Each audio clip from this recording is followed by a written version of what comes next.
গোটেই ৰাতি শিৱসাগৰ সমষ্টিত আইন শৃংখলাৰ সমস্যাৰ সৃষ্টি হৈছিল।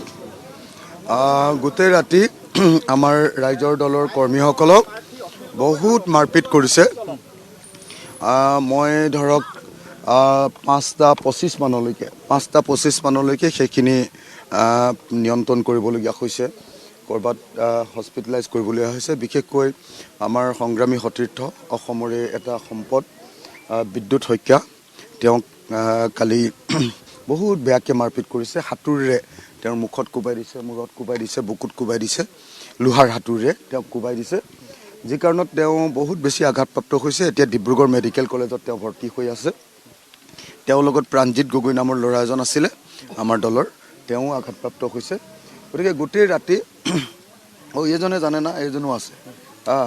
কালি গোটেই ৰাতি 5 বজালৈকে 5:25লৈকে আমি সেইবিলাক নিয়ন্ত্ৰণ কৰি থাকিবলগীয়া হৈছে।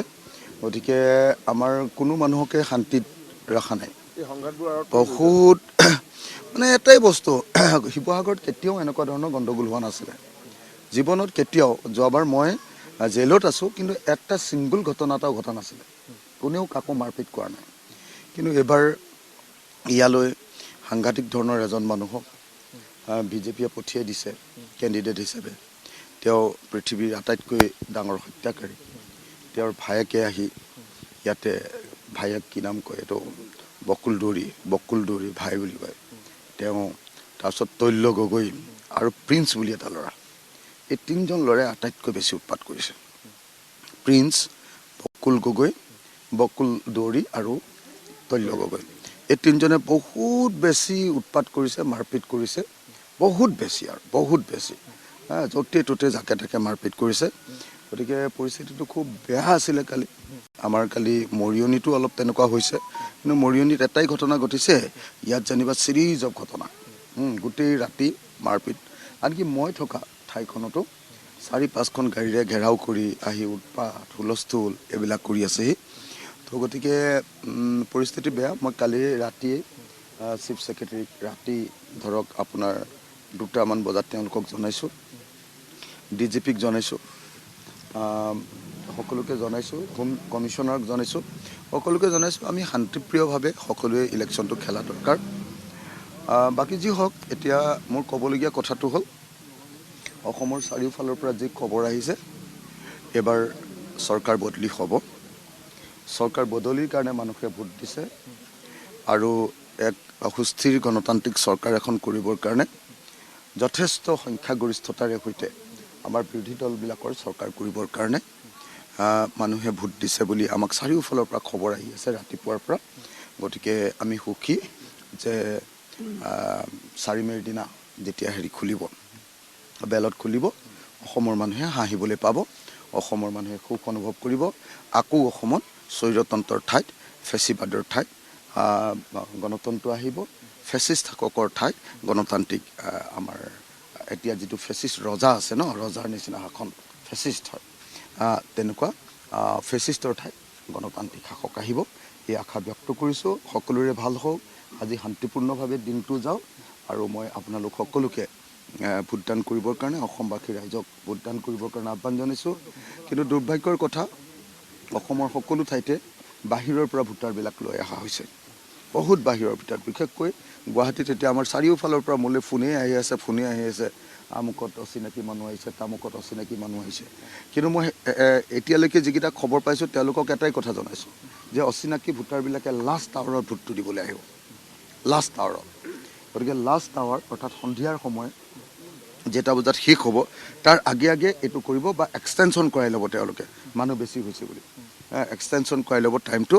সেই সময়খিনিত আমাৰ থলুৱা মানুহক, আমাৰ খিলঞ্জীয়া অসমীয়া মানুহক, আমাৰ স্থানীয় মানুহক মই অনুৰোধ জনাইছোঁ যাতে কোনো বাহিৰৰ ভোটাৰে আমাৰ অসমত আহি ভোটদান কৰিব নোৱাৰে, সকলো সমষ্টিতে তাৰ কাৰণে কাম কৰিবৰ কাৰণে আহ্বান জনাইছোঁ। আপুনি পূৰ্বৰ যেতিয়া বিধানসভা নিৰ্বাচন হৈছিল, তেতিয়া আপুনি জেলত আছিলে, আৰু আজি আপুনি মুক্ত আহত, গতিকে পূৰ্বতকৈ আপোনাৰ আজি আত্মবিশ্বাস বেছি নে কম আজিৰ তাৰিখত? শিৱসাগৰ সমষ্টিত আমি খুব ভাল ভোটত, মই কৈ আছিলোঁ যে 50,000 বেছি ভোটত জয়ী হ'ম। কিন্তু মইতো ভাবোঁ যে এতিয়া মানে একচেতিয়া হৈ গৈছে। আৰু কালি ৰাতি যিখিনি মাৰপিট কৰিলে অগণতান্ত্ৰিক ব্যৱস্থা কৰিলে, মাৰপিট, য'তে ত'তে মানুহক মাৰপিট, অত্যাচাৰ, গাঁৱত গৈ উৎপাত, কিছুমান ভুৱা মানে হেৰি লগাইছে মোৰ বিৰুদ্ধে, পোষ্টাৰ, বিভিন্ন ধৰণৰ পোষ্টাৰ লগাইছে মোৰ এগেইনষ্টত, মই হত্যাকাৰী বুলি, মই ধৰ্ষণকাৰী বুলি, বহুত গোটেই দুনিয়াখনত পোষ্টাৰিং কৰিছে, গোটেই ভুৱা পোষ্টাৰিং। তো সেই গোটেইবিলাক দেখি মেলি উৎপাত, মানে শিৱসাগৰৰ পৰিৱেশ এনেকুৱা নাছিলে, শিৱসাগৰ শান্তিপূৰ্ণ ঠাই নহয়, কালচাৰ্ড মানুহৰ ঠাই, চিভিলাইজ মানুহৰ ঠাই, ইয়াত অসভ্য বৰ্বৰ হত্যাকাৰী ঠাই নহয় এখন। সেইকাৰণে শিৱসাগৰৰ মানুহে বেয়া পাইছে, আৰু মই ভাবোঁ যে সেইকাৰণে আৰু বেছি ভোটখিনি কনচলিডেটেড হৈ গৈছে। হতাশগ্ৰস্ততাৰ লক্ষণ নেকি? হতাশগ্ৰস্ততাৰ ভয়ানক লক্ষণ, ভয়ানক হতাশগ্ৰস্ততাৰ বিজেপি প্ৰাৰ্থীজনৰ, বিজেপি দলৰ ভয়ানক হতাশগ্ৰস্ততাৰ লক্ষণ এয়া। যেতিয়া দেখিলে যে মানুহে বহুত টকা খৰচ কৰাৰ পাছতো তেওঁলোকে বোধহয় 20 কোটি টকাৰ ওপৰত খৰচ কৰিছে, কিন্তু তাৰ পাছতো যেতিয়া জনসমৰ্থন লাভ কৰা নাই, তেতিয়া মানুহক মাৰপিট কৰি ভয় খুৱাই তেওঁলোকে ভোট ল'বলৈ চেষ্টা কৰিছে।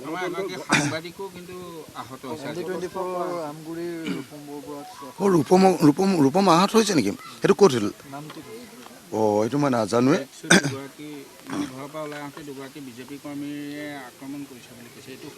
মই অলপ সময় পাছতে ৰূপমৰ খবৰ ল'বলৈ যাম। ৰূপমৰ হস্পিটেলত যদি আছে হস্পিটেললৈ গৈ আছোঁ, ঘৰত যদি আছে ঘৰলৈকে গৈ আছোঁ। সাংবাদিকক আক্ৰমণ কৰাটো মানে যিকোনো এটা সভ্যতাৰ, চিভিলাইজেশ্যনৰ এটা আটাইতকৈ মানে বেয়া লক্ষণ। যেতিয়া সভ্যতাই আটাইতকৈ বৰ্বৰতাত থান পায়, তেতিয়া গণতন্ত্ৰৰ চতুৰ্থ স্তম্ভৰ ওপৰত আঘাত কৰা হয়। গতিকে বৰ্বৰ শাসক, বৰ্বৰ দলৰ শাসন, গতিকে এই বৰ্বৰতাৰ পৰা আমি অসমীয়া মানুহক মুক্ত কৰিব লাগিব। মই সাংবাদিক ৰূপমৰ আশু আৰোগ্য কামনা কৰিছোঁ। মই আশু আৰোগ্য কামনা কৰিছোঁ আমাৰ কৃষক মুক্তি সংগ্ৰাম সমিতিৰ বিদ্যুৎ, মানে খুব চিৰিয়াছ অৱস্থাত এতিয়া মানে ICUত ভৰ্তি হৈ আছে, খুব চিৰিয়াছ অৱস্থাত বিদ্যুৎ শইকীয়া আৰু প্ৰাণজিৎ গগৈ, তেওঁলোক দুজন ICUত আছে। কালি 16জনমান টোটেল দুখ পাইছে, 16জন, 16।